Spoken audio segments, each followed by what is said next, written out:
दिल्ली विधानसभेत भाजपनं मोठी मुसंडी मारलेली आहे। 70 पैकी तब्बल 44 जागांवरती भाजपनं आघाडी घेतलेली आहे। आम आदमी पार्टी सध्या 25 जागांवरती पुढे आहे।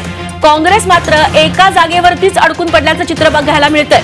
तेव्हा दिल्ली विधानसभेत भाजपनं मोठी मुसंडी मारल्याचं बघायला मिळतंय। खरं तर एक्झिट पोलने देखील काही अपवाद वगळता एवढ्या जागा मिळतील भाजपला असा अंदाज वर्तवलेला नव्हता।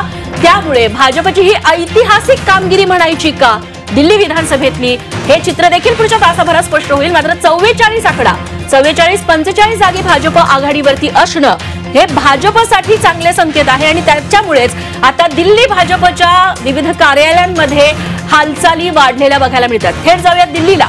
उर्वशी खोना आमच्या प्रतिनिधी आता आपल्यासोबत आहेत। उर्वशी, 44 ते 45 जागी भाजप आघाडीवरती आहेत। भाजप कार्यालयामध्ये सध्या काय माहोल बघायला मिळतोय?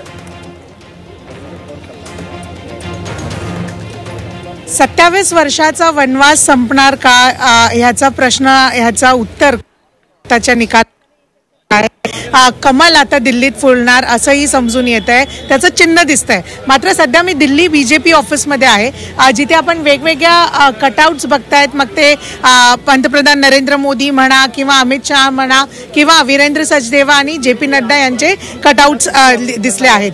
तसंच इथे तयारी सुरू आहे, ते म्हणजे विक्ट्रीची, ते म्हणजे जीतची। आणि असंही समजून येत आहे की जसं जसं आता चिन्ह जिंकण्याचे जसे दिसून येत आहेत भाजपमध्ये, तसंच म्हणजे संध्याकाळी इथे पंतप्रधान नरेंद्र मोदी हेही दिल्लीच्या कार्यालयामध्ये येणार, ते मुख्य कार्यालयामध्ये येणार असं समजून येत आहे। पण सध्याची तुम्हाला हे व्हिज्युअल्स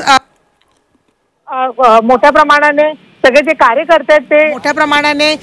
कार्यकर्ते आहेत ते जे आहेत इथे रेडी झालेत। आणि तसेच हे बघा ऑलरेडी त्यांनी तयारी सुरू केली आहे, कारण की भाजप जिंकून निश्चित उर्वशी, तेव्हा दिल्लीमध्ये सेलिब्रेशनला भाजपकडून आतापासूनच सुरुवात झालेली आहे। 1.5 तास झालेला आहे।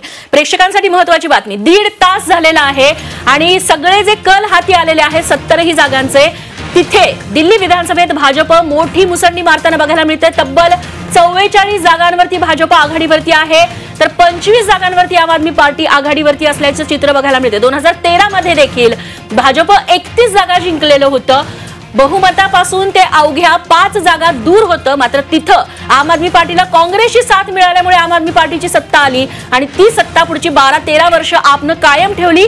मात्र त्या सत्तेला आता भाजप सुरुंग लावत असल्याचं बघायला मिळतंय आणि ऐतिहासिक विजय जर झाला भाजपचा, तर दिल्ली विधानसभेतला हा ऐतिहासिक विजय म्हणायला हवा।